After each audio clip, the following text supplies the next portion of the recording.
Welcome to the very first stream for a lot of critics, aka ALOC, as you can see with our logo in the lower corner. My name is Dave. I'm Josh. And we are here not in a lot, because that's, well, we're kind of in a lot. The background is a lot. So, I figure like this technically in a way counts. But people don't really go to the movies anymore, and that means we don't really go to the lots anymore for now. But we have to talk. We have to talk because the mythical, the legendary Snyder Cut, we've seen it. Yep. We watched it. It came out, and I have a t-shirt of it. It's a thing that exists. And there's a part of me that is still shocked that it's happened. It's like, wow, like all this time and all these, has it been years? It has been years, right? Years of waiting and years of like hype building towards this. Yeah. Ever since he first left the project. Yeah.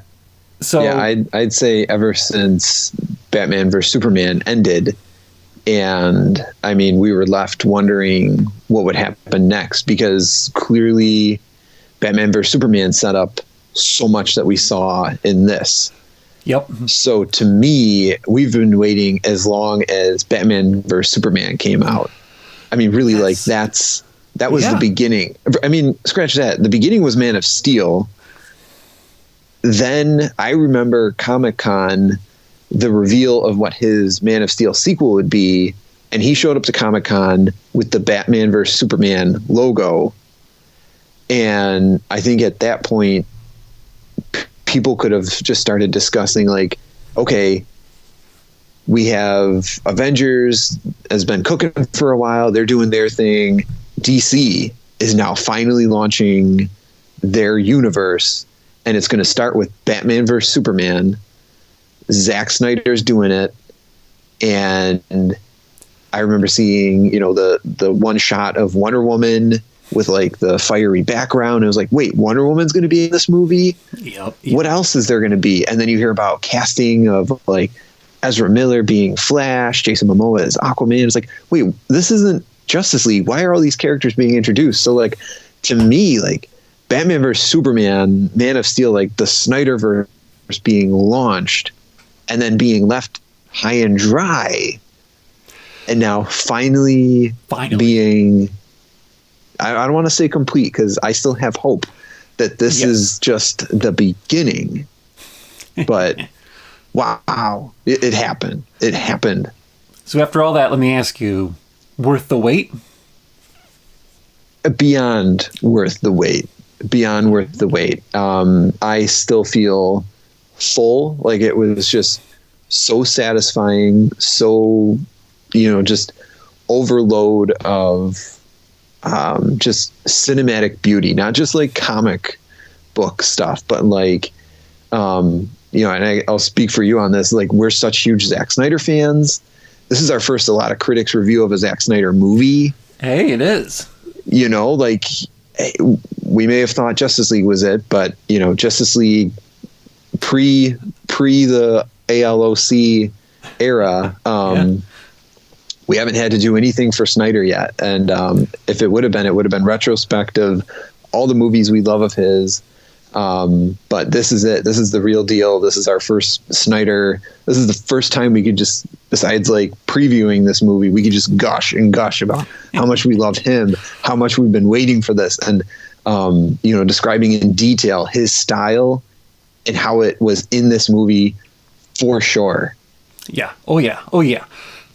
Yeah, it's something that we've talked about a lot going back and reviewing his other stuff, because he is one of those filmmakers that gets, I'd say, kind of a raw deal online. I feel like people hate him to hate him. He's one of those guys that just I'm not saying you have to like his work. It is divisive and it is not for everybody, but I feel like there's just sometimes a little dogpiling with the negativity. And I'm happy to see that it seems like the tide is turning with this one, where people have finally taken a step back and said, okay, maybe this isn't my cup of tea, but I can't deny that this is well done. This tells a good story. I get it. And we've been saying that's going to happen for years. Like, eventually people are going to come around and they're going to go, oh yeah, actually turns out that he was good. Not everybody's going to change their mind, but it's nice to see. I was so sure that the critical reaction of this was going to be 100% negative, just based on the past negativity where it's like, oh, it's Snyder. No, we hate it. But I think the Whedon cut was just that underwhelming and just not good that when people saw the same basic footage but properly put together and properly edited and properly scored, and just they realized, okay, maybe this guy knows what he's doing. And that alone has me really happy, because if this had never come out, it would have been a mythical thing. And everyone would have thought, oh, well, sure, it would have been good. Or, oh, yeah, whatever, it would have been bad. But like, now it's here, and you can be judged, and people can make up their own minds and decide, did I like this? Did I not like this? And I love that. I love that we've got this. It's the Snyder Cut. There's no more release the Snyder Cut. It's the Snyder Cut. It happened. It's just a thing that's there. Yeah. So I got a few things I want to talk about before we get too much into the actual review of the movie. The biggest one is the IMAX aspect ratio. I don't know about you, but I didn't realize this was going to be a thing until I actually watched it. And that little screen came up and said, this has been cropped to preserve Zack Snyder's vision. Yeah. And I was like, oh, you don't say. Like, interesting. So how did you feel? How did you feel about it? Did it matter to you? Did it make a difference? No, I thought it was beautiful. Obviously we're not watching this in theaters these days. So, we got to make do with the 50-inch, 55-inch, whatever you have at home to watch this on. But part of me just thought, like, I know how influenced Zack Snyder is with Christopher Nolan. And immediately, and knowing Nolan's been a producer on, Man of Steel, Batman vs. Superman, and now this, all I could think is, like, because Nolan loves IMAX and Nolan cares so much about things like that, and Snyder's just a film nerd himself, all I can think is, like, he's thinking, hey guys, I've done so much for HBO Max and getting this out here. What if one more thing, we just throw this in here and have it be, almost like a movie experience with the ratio and everything. So for me, it was just natural watching it. It made it look super beautiful. It made it look awesome. I couldn't imagine watching it any differently. Yeah. I liked it. I was taken aback at first, and I was like, wait, why? Like, because it'd be one thing if IMAX was a real option and we were all going to really go for really see this. But then I was kind of looking at the way he was framing things, and he was definitely framing for the square, for the almost square. And in today's Instagram world, in today's media world, I thought it was an interesting choice to just frame things differently. It's, obviously there's the classic, widescreen ratio that works. And when he originally shot this, he shot it for that. But then opening it up like this and then cropping it, it's just one more flavor in this completely creative, controlled piece that, like, no one told him no. He did whatever he wanted with this, and that's one of those things. And for that alone, I really respect HBO and everyone for letting him do this. And he's like, you know what? I want to crop it like this because I do. And they're like, well, that's your vision. Okay, go ahead and do it. I would not be shocked if we got a standard widescreen version eventually on like a home movie release. You could very easily go through and recrop everything and it would look fine. It would, it's not like you could just zoom it, but you could go through, do a pass. I would actually bet money that he has a cut that is cropped that way, and he probably, while editing, was doing both versions and decided he liked this one, so this is the one that came out. But whenever the deluxe 4K Blu-ray with all the extras comes out, there'll be a black and white version. There'll be a widescreen version. There'll be like all these different like. So I think that would be interesting to see. But I liked it quite a bit. There were quite a few times that I looked at the framing and I was like, he's clearly thinking about this. He didn't just open it up and just do it. He's really paying attention to the way this looks. And after a few minutes, I forgot that it was even a thing. And I just enjoyed the movie. Yeah. Speaking of the things that he changed from the last version of this, the tone and the color grading, I went back to the Whedon cut a couple times, and it looks like Whedon just punched up the color on everything to saturate it more, whereas this is the Snyder desaturation. Mm-hmm.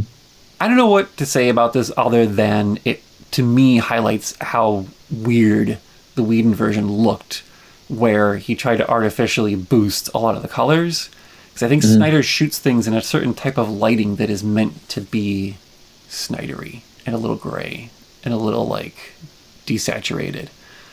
Yeah. But, yeah, it's his style. I mean, really, like you said, it's a complete contrast. And I think it's interesting because during the time Justice League was getting its, I'd say like in production, there was a lot of critiquing of like how dark Batman vs Superman was, and maybe Justice League should be lighter. And so all I could think is, A, it was Whedon's style and Whedon just wanted to go that route, or B, there was a lot of influence from the studio to say, hey, we got a lot of flack from critics and fans saying Snyder does things too dark. I don't want people to think they're going in this to watch Watchmen. I want them to go into this thinking they're watching an Avengers movie. So, hey, let's get the Avengers guy to do his thing, brighten this up. And I just remember so many people talking about, like, look how bright Superman's suit is. Look how, like, bright the story is. And it's like, you've just taken away the vision that Zack Snyder laid out from Man of Steel. Like, this is a trilogy. Yeah. This is an arc of Superman that we see. And Snyder obviously had in mind that, like, Superman's going to go through a dark place, and this movie's going to be like literally his resurrection. It's going to be his like enlightened moment. And you don't need to brighten the colors of the film to bring that out. Yep. The story does it itself. The story has its piece of like uplifting nature that kind of contrasts the darkness of Batman vs Superman. Yeah, and even the final Snyder version is still brighter than Batman vs Superman.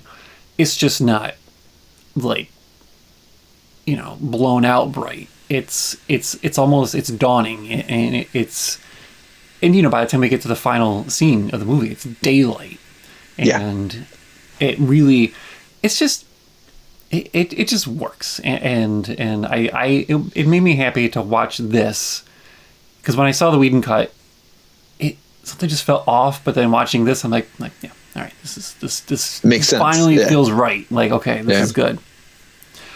What do you think of the music soundtrack? Completely new soundtrack. It couldn't have been more perfect.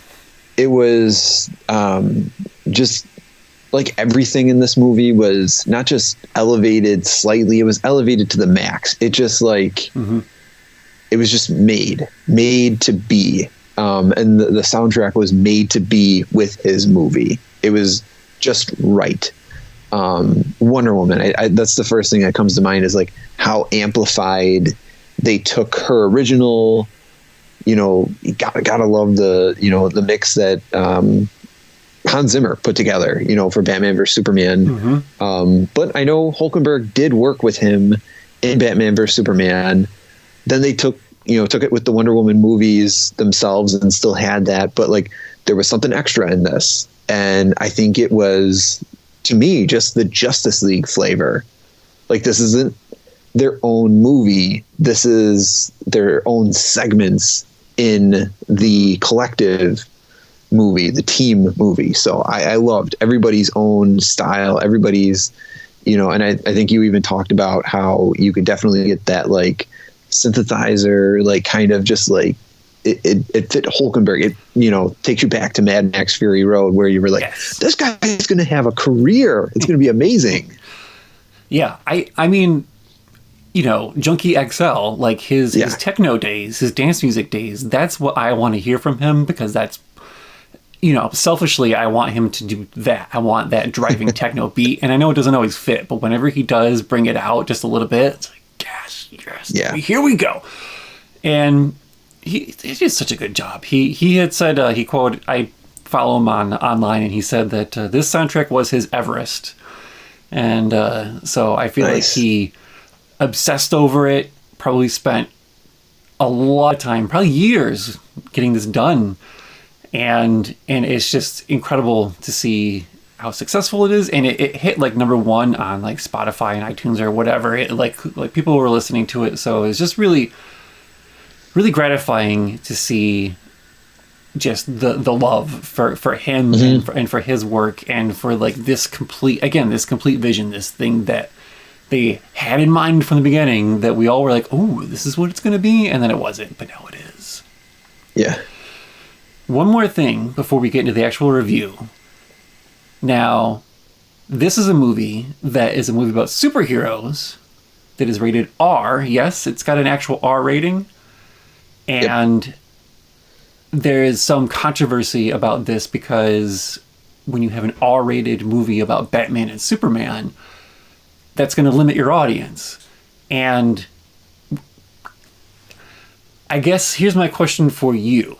Do you think it was worth making this R-rated with what he did, or do you think that it could have been pulled back to a PG-13? Like, do you think, where do you stand on what we have here? I think the best way I could summarize it is, if he was allowed to do what he was currently doing, we would have the same scenario with Batman vs. Superman. We would have a Justice League, PG-13, maybe close to 3-hour movie. Maybe I'll say 3 hours, 10 minutes or so. That would be the original cut, PG-13, and we'd leave it at that. Then we would have Justice League Ultimate Edition, just like we have Batman vs. Superman Ultimate Edition, where it's rated R, a couple more F-bombs are dropped, and the violence is amplified because scenes are longer. That is what would have happened. But since Snyder has now been allowed to be the visionary of his own product and do his own thing, he's got to go big first. And now it kind of makes it awkward, because usually the unrated comes out after the rated, but instead he's put forth his director's cut first, which is normally the unrated cut. So to me, it had to be done this way, because it was his vision. It was his, I got to give it my all. They're giving me everything. Like, they're giving me all options. They're allowing me to do whatever I want on this. And, you know, to me, having a 12-year-old and allowing him to see it, it was like, sure, it's just slightly edgier. And I mean, you take away the extra 2 or 3 F-bombs that are dropped, and you dial back some like more intimate, it's intimate comic book violence. It's not even like actual violence. You know, I've seen like gruesomer things in Lord of the Rings, where there's, you know, more stabbing and more, but to me, it was just like a little more amplified comic book violence, as if like in the Avengers movies, you would have seen more like heads lopped off or something. I don't know. But Thanos gets his head cut off in Endgame. So, I mean, where's the line drawn? Who's making the ratings, and why are they making it that way? So what's your stance on it? Yeah, that's a perfect way to look at it. There's a part of me that thinks like, you were so close to PG-13 anyway, like really, if there weren't the F-bombs, I feel like this was barely an R. But at the same time, when we're talking about the aspect ratio and the music and the color and all these choices, he just made what he wanted to make, creative freedom, and he was like, if it gets an R rating, it gets an R rating. This is the story I want to tell. And it's like, okay, you know what? If I'm going to respect you for all these other choices, that I have to just let you do this. But like the way you phrase it is great. Like, this is the ultimate edition. This is the uncut, unrated director's cut, literally director's cut version of it. And it's the story he wanted to tell. And he felt that I think there was only Cyborg has an F-bomb, right? When he's talking to Wonder Woman, and it's pretty impactful. And it's like used with choice, you know, and the final nightmare sequence, there's an F-bomb. A couple, I think. Yeah, and that fits that scenario. And it's like, I'm like, okay, you know, it wasn't excessive. It wasn't just constant swearing. Yeah. And there were a few moments where, like, when in the bank fight with Wonder Woman, one of the guys that she throws against the wall, like, his head hits and a big blood splatter is left there. And it happens really quickly, but it still happens. And it's like, well, yeah, that's what happens when you throw people against walls. That's what happens when you toss people around. And one of the things I've always loved about all of Snyder's stuff is that why can't superheroes be violent? Why can't these action heroes, be the Rambos or the John Wicks of their stories? Obviously there's a time and a place for the wholesome, happy, all ages, friendly superheroes, but this story, this arc that he's telling is different, and it involves violence and these characters being violent. And I think maybe the most gruesome thing is the Steppenwolf beheading at the end, which is just like A++. Yeah, like, so rewarding. Yeah, it was incredible, and it was just like, and I loved.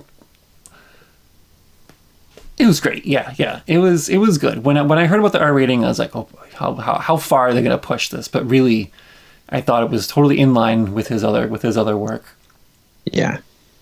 Yeah, and again, like I said, it just the comic book violence. So like, you know, immediately what sticks out in my mind is when Darkseid is battling the gods and he gets hacked on the arm, and you definitely see blood coming out, but he's an alien. It's alien blood. So it's like, what's the weight of it? Because again, I go back to like Lord of the Rings or other movies that are PG-13 and they have blood violence, they have beheadings, they have, you know, some real deal, you know, gore.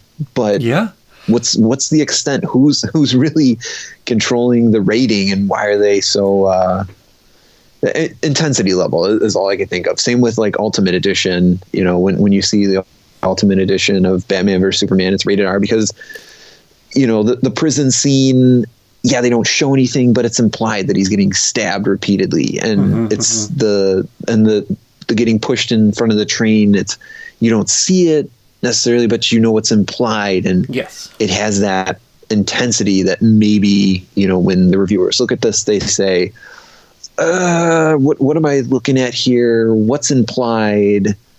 It's an intense moment, and let's cover it with, you know, intense violence or whatever they call it. Yeah. I the fact that you made the decision to let a 12-year-old watch it and he was not scarred for life, I think is a testament to the fact that Snyder did a good job. He made the right call on this, and it's like definitely there was no sudden unexpected head explosions or graphic nudity where it's like oh no. So yeah, and that's the thing. Yeah, definitely. So now it's a 4-hour film, and there's no way we can cover everything that happened. Our normal movie structure of like going through and talking about things. So do you have some moments you want to talk about? Do you want to go through it in order? Do you want to just like favorite moments? Yeah, I can summarize a couple favorite moments. I'll go with one, you can go with one, and we'll see where we line up with time wise, and if we need a part two, we need a part two, because I mean this is a 4-hour movie, and like just literally a dream come true for both of us. So I mean, it's going to be all the buzz. So we could do a live commentary probably, and just like watch the whole thing, and just be like, oh, this part, watch this. Yeah, with Zach, and we'll get him involved. We'll get Snyder involved. Just get him on the line, since he's all about doing his live viewings. Oh yeah. So I'll just start immediately with the fact that like I've been dying for Darkseid for so long, and when this was originally coming out, it was going to be a surprise that he was going to be in it. So it kind of takes away a little bit of like how I would have lost my mind in theaters if this came out the way it was supposed to come out. Yeah. The Darkseid was a surprise.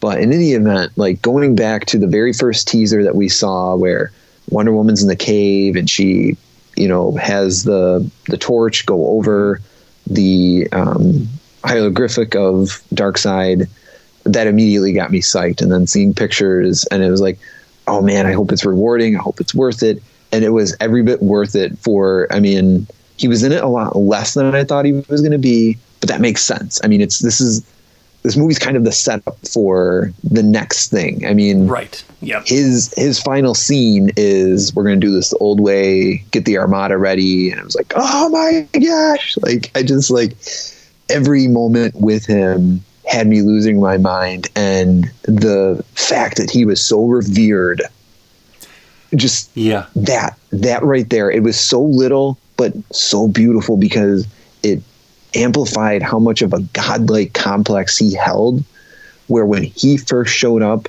on the tablet, you knew he was coming. The parademons were kneeling. Steppenwolf's like armor started to like go back a little bit because he knew he had to like, you know, he was trying his best to get in his good graces, but he also knew that this was, you know, the god, this was the man of the hour, and he just had to, you know, present himself in the most humble way. Mm-hmm. And to think of in the context of, this is also Steppenwolf, who's just like destroying everything in his path on Earth. That's how level up Darkseid is to him. And so the fact that like Snyder he knocked it out of the park with him, and just all the subtleties of him being in it. And I mean, you're going to get the like, oh yeah, of course he's like DC's Thanos, and it's like, no man, this is another level. This is another level. Yeah. And I think it's just so cool and so rewarding and so fulfilling. And you know, I could just imagine being in the theaters watching his scenes and just having like a fist bump of like, yes, you did it. So yeah, that's my first go-to with, you know, favorite moments. Yeah, they did a great job of showing you who he is without showing you. Based on, you're introduced to Steppenwolf, you see Steppenwolf wreck house, and then you see how Steppenwolf behaves around a projection of Darkseid, and it's just like, oh wow, like he just, you know, not only does he like kneel down, but like his expression changes. Like he looks scared at this projection. It's not even really him, and he retracts his armor to just basically like show like, I am completely yielding in every way to you, and I'm showing you the most respect I possibly can. And it's like, okay, this is a classic comic book villain. This is a classic bad guy. And it's so different from like the way they did Thanos, where Thanos had a lot of equals and his underlings worked with him, but you know, his daughters talked back to him, and there was a lot of like back and forth, and Thanos was more humanized, and he was more of like a sympathetic character, whereas Darkseid is just bad. He is evil, just the pure incarnation of just bad news with the fiery eyes and just legions behind him. And like, it's great. It's such a good job. And he was in it more than I thought, because I was ready for like him to show up at the very end and be like, it's me. But we got to see a decent amount of him fighting in the flashback sequence, and then at the end. So it's like, okay, this was more than just a couple seconds. This was more than just like a tiny bit. So but again, like, what would have been, what could still maybe be, but what could have been with part 2. Yeah. I wanted to point out the biggest thing for me was the extended nature of a lot of the scenes. The Aquaman recruiting scene, the Wonder Woman fight scene, just throughout the whole movie, it was the same same content, but it had time to breathe. It was longer. It was fleshed out, and it just felt so much better. And when I first saw the Whedon cut, I was like, it was okay. It was okay. You know, it was fine. It was fine. And now looking back on it, I can see that everything I liked about that was the Snyder stuff, and that his bones were what made it as good as it was.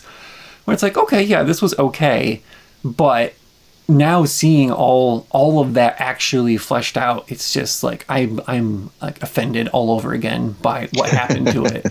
And it's like, there was nothing wrong with this. You could have taken this exact movie and cut it for time and released it. But the fact that he went back and reshot stuff, shot jokey scenes, shot goofy scenes to insert in there, you didn't need to. It was all here. The footage is there. There's more than enough footage that it's one thing to cut it down, but just like, so that was. And I think I'm going to have to watch this again because I was so critically involved with like, oh, this is longer. Oh, this is different. Oh, this is, the order of this has changed. But that really stood out to me, but in a good way. I will bring up the next topic, which is something I had a problem with in the original cut, which is when they decide to bring back Superman. I don't even really remember how it happens in the Whedon cut, other than they're just like, Superman has to come back, so let's do it. And it's like, wait, why are you doing this? Like, who thought this was a good idea? In this, it feels way more natural because they spend a lot of time explaining what the mother boxes are, how they work, and because of all the time we get to spend with Cyborg and his arc and his character, we get to see. So when they finally have that moment and they're all like, wait a minute, we can put the house back together, we can bring him back. You're like, oh, okay, that's a thing you can do, as opposed to like, what? Like, why are you doing this? And on top of that, the nightmare visions of seeing what's going to happen, where when they're about to do it, and then Cyborg has these visions and they show that like, oh, maybe this isn't a good idea.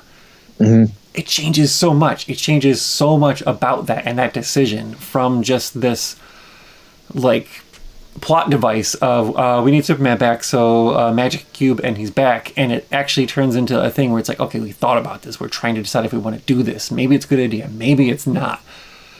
It worked so much better. It's still very comic booky and very like, does it really make sense? Kind of, sort of. When they're pushing him through that hall and all the suits are coming out because they recognize that he's there. Yeah. I took that to show maybe he's like still not quite dead. He's like just a tiny, tiny bit, like there's a part of him that's like on some sort of level recognized by the ship. So for them to resurrect him, you know, maybe he's like 99% dead, but he's like in a deep hibernation, and this maybe something, I don't know, but yeah. Well, just briefly touching on what you're talking about is, I remember the slight tease at the end of Batman vs. Superman after Lois drops the dirt. The dirt before the scene cuts starts to rise. So either you're left wondering if he's going to come back right then and there, or like you're saying, he was in like a coma-like stasis. And he wasn't, and again, back to the comic bookiness of it all. You know, how can Superman really die? Like, how many times can he get stabbed with kryptonite and still recover, you know, and get back to, you know, his old self? So it maybe just made sense that he just needed that extra boost that the mother boxes provided. He was deeply, deeply, mortally wounded, and to all appearances dead, and would have been in a basic dead state for who knows how long. Maybe forever, but the mother box brought him back. And then the ensuing fight was great, and the fact that he didn't say any corny lines during the fight, and the way that Lois sees him, and I love that they set up Lois going to the monument every day in the beginning, so it makes sense for her to be there. There's a reason she was there. She didn't just randomly happen to be there that time of day. She goes there every day, and it lined up that way. It's like, oh, hey, plot and story and things that make sense and fit together. And it's just, it was so nice to see. Yeah. How did you, well, I brought up Cyborg. Cyborg? Yeah. The heart, the moving piece of the whole movie. I almost found myself in tears during the scene where he was watching the waitress and her lifestyle and how he thought it unfair of her to kind of just like be missing out on things. And I thought it was just incredible. And it gave just what Snyder has said is, you know, when he was first talking about this movie, but even before it was officially brought to us from HBO Max, he said Cyborg was going to be the heart of my story. Mm-hmm. And you see it. It makes sense. And again, not dwelling too much on the contrast between the two movies, but like you barely get the dynamic that he has with his father. And that is what drives this so well. Knowing that his dad was I'm going to be so concentrated with my work that I'm not going to spend time going to see my son play football or invest in that, starting like the little family drama.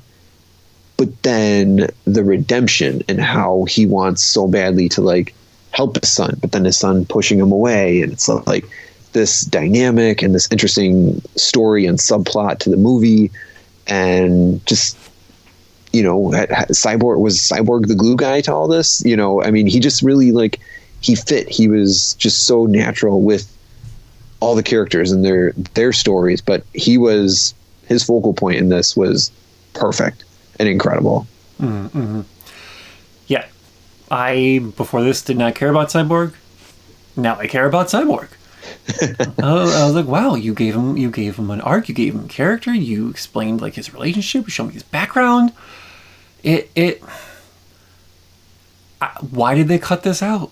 Why did you cut all this out, Whedon? What were you thinking? Like, this is some of the best stuff in the movie, and some of the most engaging stuff in the movie, and it really, like, if anything, if you're gonna say all the other heroes are too like, oh, they're cold, and Batman and Superman are like, well, Cyborg is the heart, he's the emotion, he's the person who brought all that back. That's why he's there, and it's like, it was great. Quickly, I will just say Flash, and a pun not intended, but loved him in this too. I thought his powers were awesome. I loved the time travel stuff at the end. Great, and an amazing like foreshadowing of what we're probably going to get in the Flash movie. Just like little hints of things that he can do, showing the strain that he has, showing how he warps things when he does what he does. I still would like to see more about him as a character. I feel like we didn't get enough time to really learn too much about him besides his relationship with his father. But cool powers, cool use of powers, cool use in the final fight. Into it. Yeah. And now, the nightmare sequence. Okay. One, I wish I didn't know it was there, because I kept waiting for it, because I was teased and I kept being like, where is it going to be? When's it going to happen? And it wasn't until the end of the movie. And as things were ending, I'm like, is it like a post-credits thing? Like, come on, man. Like, like you were saying about how like Thanos would have made you jump out of your seat. Like, if I had not known there was going to be a nightmare sequence, and then Joker shows up and it's Suicide Squad Joker, I would have like lost my mind. I would have like rioted in the theater. It would have been just like it. But still, we got it. We got to see Affleck. We got to see Batfleck and the Joker. And I wish it was longer. I wish there was more. But I'm happy. I'm happy that we got this little bit, and this is clearly like added on at the end. This is clearly like something that Snyder was like, I'm probably never going to be able to touch DC again, So I got to just hop on here real quick and just like, it would have been cool to do this. Would have been cool to do this. Yeah. You know, here's Flash in the future. You know, he multiple times references like, okay, we do the thing. So like the rest is up to your imagination. But just that interaction, I feel like, if nothing else, if for the Leto Joker haters, here's an example of what he could have been, what it could have been like. And it's a very different take still. It's a completely different vibe. But I loved it. I really, really loved it. And I have all this stuff in my head that I'm imagining, like fleshing out the rest of this story and how they're working together and why they're working together and what he could possibly offer. And just the moment when Batman is like, I'm gonna effing like kill you slowly with, and then Joker like pretends to be scared and he's like, oh, you almost got me. It's like, oh, these guys, like just good Batman Joker relationship in a very brief amount of time. Yeah. I thought it was solid. Again, like you, I was waiting for it the whole movie. I was thinking, like, how are they going to incorporate this? And that was kind of like the thing in the back of my mind. The whole movie was like, nightmare scene. How's this going to happen? It doesn't seem like a natural fit right now, the way the movie's flowing. But to me, I think it was just a nice tying the bow at the end of Snyder's storyline, because, again, back to Batman vs. Superman, you see Robin's suit in the Batcave, and it says, ha ha ha, joke's on you.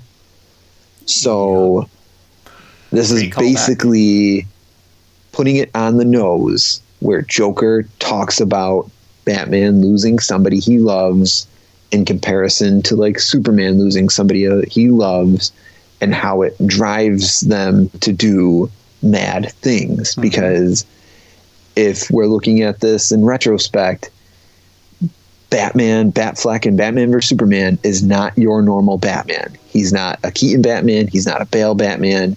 He's not a Clooney Batman. He's not a Kilmer Batman. He's a very different style of Batman. Not a Batman animated series Batman. He's a Batman we've never really seen, with the exception of like Dark Knight Returns, where he's just old, grizzled. I've had it with this crap. And why has he had it with this crap? Because Joker killed Robin. And it just kind of like ties it there, where now for all the people who saw Batman vs. Superman were like, boy, he was such an angry, rude Batman. That's not how I know Batman. He's so grumpy. Like, that's not how Batman is. Yeah. Well, guess what? Now you know why. Why. Because he had something taken that he loved. And you saw what Superman did to the whole world when he lost Lois. Now we kind of get like this tiny sliver, of like how that Batman Joker dynamic was and why our Batfleck is the way he is. Mm-hmm. Yep. Yeah.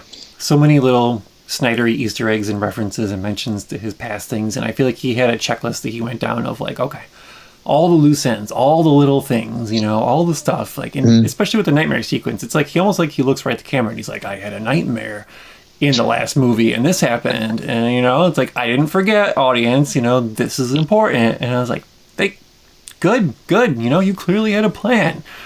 Yep. We did get little bits and pieces of the nightmare sprinkled throughout too, like with Cyborg's vision. There's a few other times, so like we get to see, it's gorgeous too, the way like the funeral for Wonder Woman and just Darkseid with his hand on Superman's shoulder. And it's like, oh, like, give me that movie. Yep. Oh, come on. Using his eye lasers. I don't know what the technical term is for it, but like when he's destroying Atlantis, he's zip, zip, zip, zip. You see the red lasers. It's like, oh my gosh, like checklist. You got that done. Yep. Yeah. Just amazing. And same goes for the fight that, the flashback fight with the Green Lantern that we got to see, and all the old school characters. Just Snyder, you done good. You done real good. And I think we're coming up on our time limit, so we'll call it here. But as you mentioned, I feel like this is a huge movie. There's so much more to discuss. This is basically like our first impressions are things that, there's a million things to talk about. But I think we covered a lot of it, and I think we definitely got to show some of our love for this and hopefully put out some positivity on the internet for Snyder, because the guy has earned it. He's earned it after all this time, and I'm so happy he's doing well. There's merchandise. There's a line of Justice League action figures, and the pre-orders are selling like hotcakes. Like, I saw them; they were up on Target, and then the pre-orders sold out, and I was like, oh my gosh! Like, not only is the Snyder Cut out, but there's Snyder Cut toys, and people are into it. And there's like shirts and shoes and stuff, and it's just it's so great. It's so great. It's just it's I don't know. It's a really nice thing to be happening in a turbulent time. So I'm very thankful for it. Yeah. Yeah. Well, thank you for joining me, Josh, on our first streaming adventure. Certainly not the last, as we get the hang of this and how it's going to work. We will have a regular schedule, maybe. We'll have the return of Buzz on the Blacktop. We'll get some entertainment news that we'll talk about. Yeah. Who knows? But until next time.